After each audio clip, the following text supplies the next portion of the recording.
এক অবাক ঘটনা। সরকারি ড্রেনের জলেই ভেসে গেল ড্রেন। অভিযোগ, নিম্নমানের সামগ্রীর সঙ্গে মাটি মিশিয়ে তৈরি করা হয়েছে ড্রেন। এমনই অভিযোগ তুলে ঠিকাদারের স্বামীর কাছে ক্ষোভ উগরে দিলেন স্থানীয়রা। সঙ্গে সোচ্চার হলেন বিজেপি নেতাও। পরে স্থানীয়দের ক্ষোভের মুখে পড়ে কাজ বন্ধ করে পালালো ঠিকাদারের স্বামী। কড়া ব্যবস্থা গ্রহণের আশ্বাস পঞ্চায়েত সমিতির সভাপতির। এই ঘটনাকে কেন্দ্র করে উত্তেজনা ছড়িয়ে পড়েছে কাঁকসা ব্লকের মালানদিঘি গ্রাম পঞ্চায়েতের বিষ্ণুপুর গ্রামে। স্থানীয় সূত্রে জানা গিয়েছে, গত এক সপ্তাহ ধরে মালানদিঘি গ্রাম পঞ্চায়েতের আর্তানুকূল্যে বিষ্ণুপুর গ্রামের ঘোষপুকুর পাড়ে নির্মাণ হচ্ছিল একটি ড্রেন। আর সেই ড্রেনের কাজ করছিলেন মালানদিঘি গ্রাম পঞ্চায়েতের ঠিকাদার মীনা চট্টরাজের ঠিকা সংস্থা। সমস্ত দায়িত্বে ছিল তার স্বামী অশোক চট্টরাজ। এর জন্য ব্যয় হয়েছে প্রায় 1,70,000 টাকা। আর দিন তিনেক আগেই এই কাজ শেষ হয়। সেই সন্ধ্যায় হালকা বৃষ্টি হয়, তাতেই নবনির্মিত ড্রেন ভেসে যায় ড্রেনের জলে। বুধবার সকালে ওই ঠিকাদার ভেঙে যাওয়া ড্রেনের কাজ করতে এলে স্থানীয়রা ঠিকাদারকে ঘিরে ধরে ক্ষোভে ফেটে পড়েন।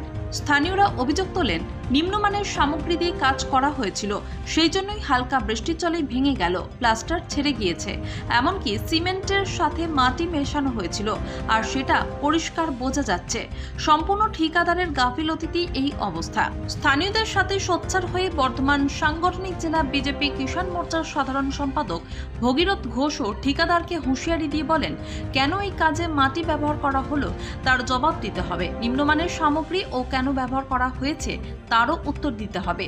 যতক্ষণ না পর্যন্ত পঞ্চায়েতের ইঞ্জিনিয়ার আসছেন, ততক্ষণ পর্যন্ত কাজ করতে দেওয়া হবে না। যদিও ঠিকাদারের স্বামী অশোক চট্টরাজের দাবি, সিমেন্টের সাথে মাটি মেশানো হয়নি, কোনো কারণবশত পাশের মাটি ঢুকে যেতে পারে। নিম্নমানের সামগ্রীও ব্যবহার করা হয়নি। বৃষ্টি হওয়ায় ড্রেনের কিছুটা অংশ ভেঙে গিয়েছে। জনগণের টাকাতে এই ধরনের কাজ হচ্ছে, আর কোনো ঠিকাদার নিম্নমানের সামগ্রী দিয়ে কাজ করলে বরদাস্ত করা হবে না। বিষয়টি খতিয়ে দেখে কড়া ব্যবস্থা নেওয়ার আশ্বাস দিয়েছেন পঞ্চায়েত সমিতির সভাপতি ভবানী ভট্টাচার্য। এই ড্রেনটা গত 5-6 দিন আগে হয়েছে। একটা ড্রেন করার পরে 2 থেকে 4 ঘন্টা জমলে সেই ড্রেন পড়ে না। দ্বিতীয়ত প্লাস্টারও করে দিয়েছে। তারপরেও জলের স্রোতে বা যাই হোক অল্পখানি জল হয়েছে, ড্রেন উল্টে পড়ে গেছে, আপনারা দেখতে পাচ্ছেন। তো আমার যেটা বক্তব্য, যে ড্রেনটা কীভাবে হয়েছে, যদিও গ্রামে এই ধারে কেউ আসেনি, দেখেনি, তো এটা ইঞ্জিনিয়ার আসুক, ইঞ্জিনিয়ার এসে দেখুক, তারপর ড্রেনটা স্থগিত থাকে, এখানে ড্রেনটা বন্ধ থাকে। কারণ এইভাবে যদি ড্রেন উল্টে পড়ে যায়, তাহলে সরকারে বুঝতে পারছেন টোটালটাই কাটমানির বিষয় আছে। তো আমরা চাই এটা বন্ধ থাক। বন্ধ করার পর এখানে পঞ্চায়েত থেকে ইঞ্জিনিয়ার আসুক, ইঞ্জিনিয়ার এসে দেখুক যে ড্রেনটা কীভাবে কী আছে। শিডিউলটা দেখালো, তো যে আমরা যে দেখলাম শিডিউল দেখে, শিডিউল অনুযায়ী কাজ হয়। বিষয়টা তো সেই জায়গায় নয়। বিষয়টা হচ্ছে একটা গাঁথনি প্লাস্টার হয়ে গেছে, আমরা দেখতে পাচ্ছেন। তারপরেও জলে যদি একটা ড্রেন পড়ে যায়, তাহলে গাঁথনিটা কীভাবে করেছে? আদৌ কি সিমেন্ট নিয়েছে না বালি দিয়ে শুধু হয়েছে, উপরে প্লাস্টার দিয়ে ঢেকে দিয়েছে? এটা দেখার বিষয় আছে। একটা ড্রেন ওইভাবে গাঁথনি উল্টে পড়ে যায় না, তার গাঁথনিটা অনেক বড় নয়, অল্পখানি গাঁথনি, সেটা যদি পড়ে যায় তাহলে এখানে ভাবার বিষয় আছে। কাজ হয়েছিল, কিন্তু কাজটা হয়নি, একদম পুরো ফালতু কাজ হয়েছে। আপনি ভেঙে পড়ে গেছে, সামান্য অল্প জল হয়েছে, সেই জলের মধ্যে ভেঙে গেছে। সিমেন্ট কম দিয়েছে, ভাব ঠিকমতো দেয়নি, ঠিক হয়নি বলতে এই অবস্থা। কে করছে? আমাদের মাননীয় যিনি আমাদের বিধায়ক এবং রাজ্যের মন্ত্রী, পঞ্চায়েত গ্রাম উন্নয়নের সময়মন্ত্রী প্রদীপবাবু দৌলতে আমরা, মাননীয় প্রদীপবাবুর দৌলতে আমরা কাকসায় প্রচুর ডেভেলপমেন্ট করতে পেরেছি।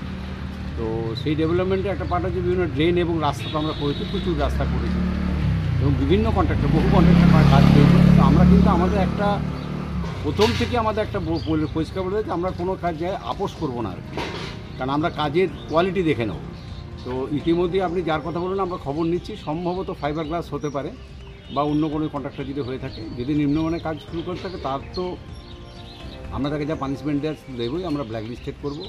প্লাস হচ্ছে যে ওর যে কাজের নিম্নমানের, তার সাথে বিল ক্লেম করলে সেক্ষেত্রে আমরা অবশ্যই বিল আমরা আটকে রাখবো। কারণ বিল, এটা তো হতে পারে না যে মানুষের টাকাতে এই ধরনের উন্নয়ন হচ্ছে, আর সেখানে কেউ নিম্নমানের মাল দিয়ে পরে যাতে নিম্নমানের কাজ করবে, সেটা আমাদের পঞ্চায়েত সমিতি মেনে নেবে না। আমরা ব্যাপারটা আমাদের স্থানীয়তা, আমাদের অভিযোগটা আমাদের কাছে করতে পৌঁছলে আমরা প্রশাসনকেও পৌঁছে দিতে পারি, পুলিশ প্রশাসনকে।